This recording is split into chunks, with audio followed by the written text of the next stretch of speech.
Taylor is on the computer. She is looking at photos of giant trees. Alex likes painting trees. Trees help clean the air. Taylor tells Susie about the forest near the studio. Susie and Rob go to the forest. They can see the trees and get close to it too. They feel tiny next to it.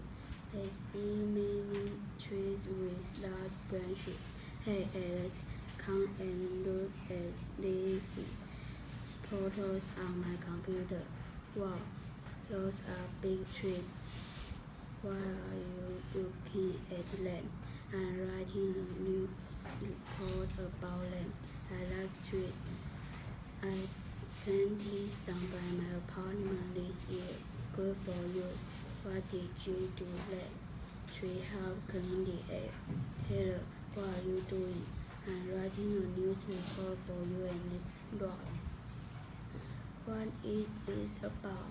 It is about giant trees in forest our studio. That's great. I like those trees. And you know about them. That's good. Yes, I love hiking in that forest. I can take Rob to see them. Wow, this forest is huge. Yes, I love this forest. Today is such a beautiful day. It is a really nice day. Wow, look at that giant tree over there. It is a very big tree. It also has many large branches. Let's get close to it. I feel so tiny next to it.